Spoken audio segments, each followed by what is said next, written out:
Salam Kalujengan. Kembali bersama dalam rese renungan sederhana. Judul rese kita saat ini adalah Harta Terindah.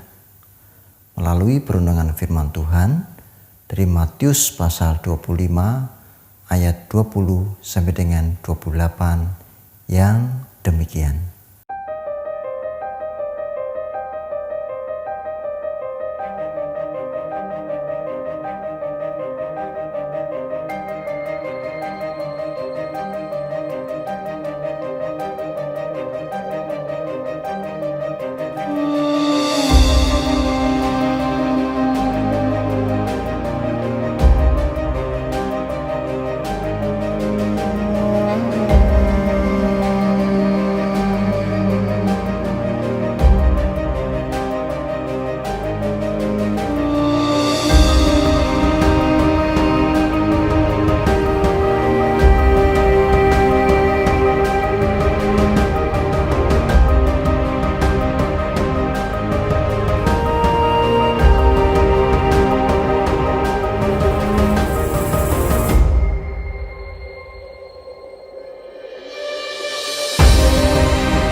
Bapak, Ibu, Saudara, dan anak-anak yang terkasih, bagaimana kabarnya?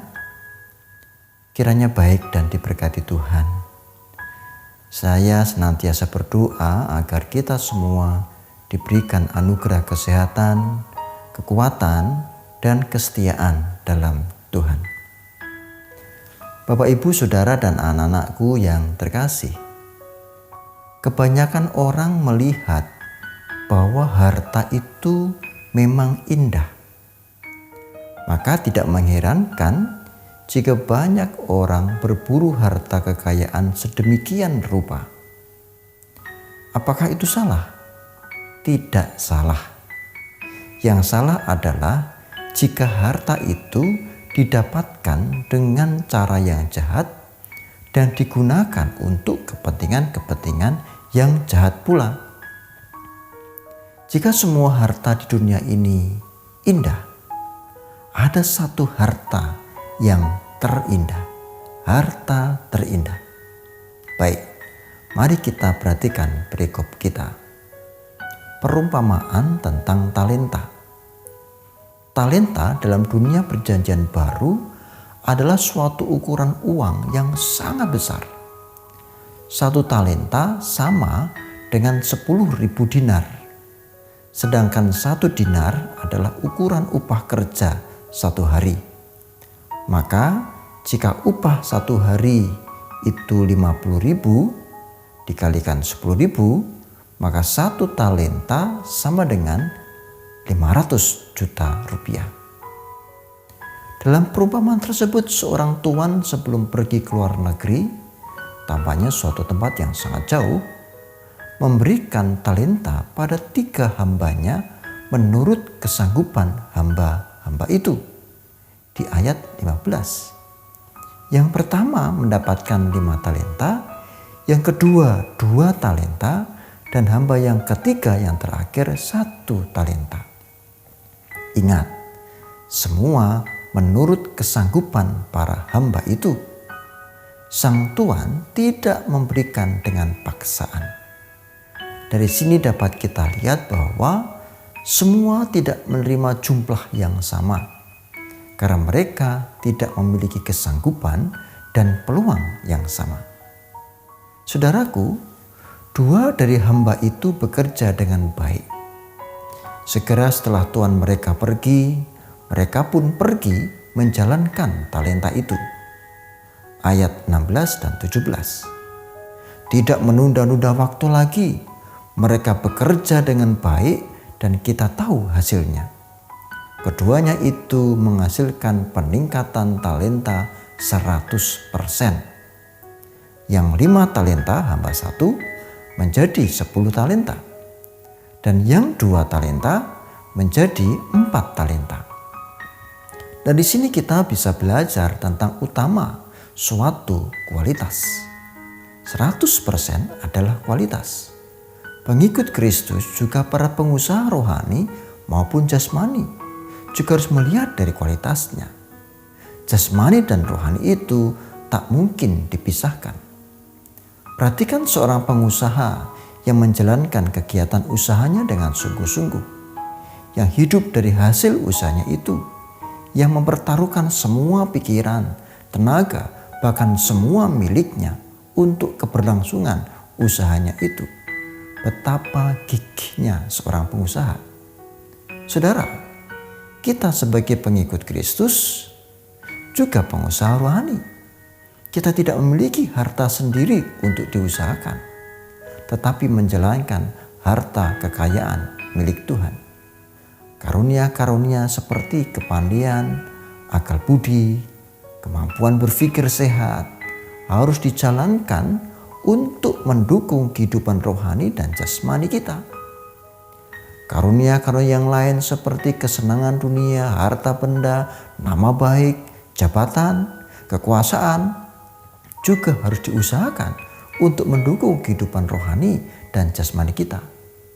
Rohani dan jasmani yang seimbang secara optimal juga diusahakan untuk kemuliaan Kristus. Akhirnya, talenta-talenta itu menjadi penunjang kehidupan yang sempurna. Kita kembali pada hamba yang ketiga. Ia adalah hamba yang tidak baik. Bukannya pergi mengusahakan talenta tersebut, tetapi malah mengubur talenta itu di dalam tanah. Ayat 18. Saudaraku, apa yang sering dikubur di dalam tanah? Biasanya bangkai, sampah, atau benda-benda lain yang dianggap tidak berguna. Apa artinya talenta dikubur atau ditimbun dalam tanah? Apakah ada arti lain selain menganggap bahwa talenta itu tidak berguna? Sama halnya ketika Anda sanggup mengusahakan uang 500 juta, tetapi mengubur uang itu di dalam tanah, apa artinya? Sama halnya juga jika Anda memiliki talenta atau karunia suara yang baik, tetapi menolak untuk menjadi song leader di gereja. Apakah artinya suara itu? Jika diteruskan, saudara, akan ada puluhan contoh tentang ini. Mungkin bisa ratusan. Tapi faktanya adalah tidak semua orang mau mengusahakan talenta. Setidaknya 1 dari 3 orang. Anda masuk orang yang mana? Seperti hamba 1, 2, atau 3? Bapak, Ibu, Saudara, dan anak-anak, ketika sang tuan kembali, ia berkata kepada 2 hamba yang memiliki 10 dan 4 talenta. 5 jadi 10, 2 jadi 4. Bisa kita lihat ayat 20 sampai dengan 23. Intinya, baik sekali perbuatanmu itu, hai hambaku yang baik dan setia. Engkau telah memikul tanggung jawab dalam perkara yang kecil. Aku akan memberikan tanggung jawab dalam perkara besar. Masuklah dan turutlah dalam kebahagiaan Tuhanmu. Siapa yang tidak bahagia mendapatkan sampaan dari Kristus bahwa kita baik dan setia? Dan lihatlah, baginya 10 talenta, 4 talenta itu, mengusahakan uang miliaran itu adalah hal kecil. Dan kita yang disebutnya sebagai hamba yang baik dan setia itu akan mendapatkan tanggung jawab yang besar dan diizinkan untuk masuk dalam kebahagiaan dan kerajaannya. Ini adalah anugerah.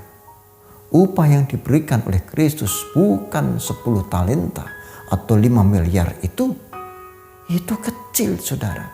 Melainkan yang lebih besar dari jumlah yang sudah kita pikir besar itu. Saudara yang terkasih, hamba ketiga pun mengembalikan talenta yang diserahkan kepadanya. Talenta itu dikubur atau ditimbun. Ia tidak memboroskannya, tidak pula mengkorupsinya. Talenta itu tetap utuh dan dikembalikan dengan utuh pula. Meskipun itu talenta berharga, tetapi jika itu ditimbun saja, dikubur saja, maka tidak berguna. Demikian juga dengan kehidupan kita, entah itu rohani dan jasmani. Ketika semua talenta itu hanya ditimbun saja, maka tak akan ada gunanya. Orang yang seperti ini akan diperhitungkan kesalahannya. Ia tidak mendapat kesempatan berkat untuk masuk dalam kebahagiaan Kristus. Mari meneladan apa yang dilakukan oleh hamba satu dan hamba yang kedua. Dan ingat, harta terindah bukan 4 talenta atau 2 miliar. Bukan pula 10 talenta atau 5 miliar. Itu baru harta kecil, saudara.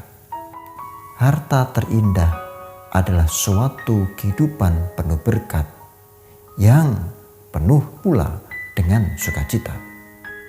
Tak hanya karena segala air mata telah dihapuskan, tetapi karena semua sumber penghiburan akan dibukakan.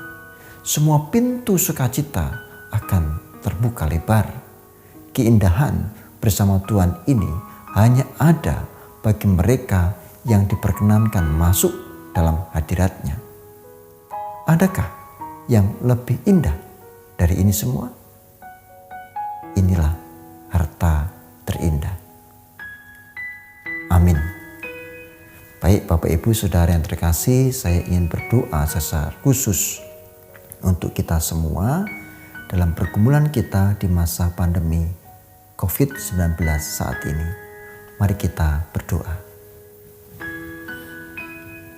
Tuhan kami yang kudus dan setia, kami bersyukur penyertaan-Mu bersama dengan kami, dan Tuhan masih memberikan kesempatan bagi kami untuk merenung, untuk menghayati firman-Mu dalam rese renungan sederhana saat ini.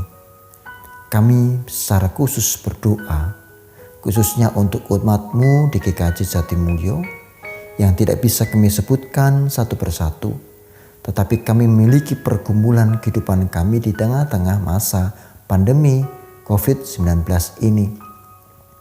Ketika keluarga kami memiliki beban berat dari sisi ekonomi, ketika anak-anak kami harus belajar di rumah dan penuh dengan banyak hal yang harus dipelajari, namun terbatas ruang waktunya, namun kiranya penyertaan-Mu ada untuk anak-anak kami.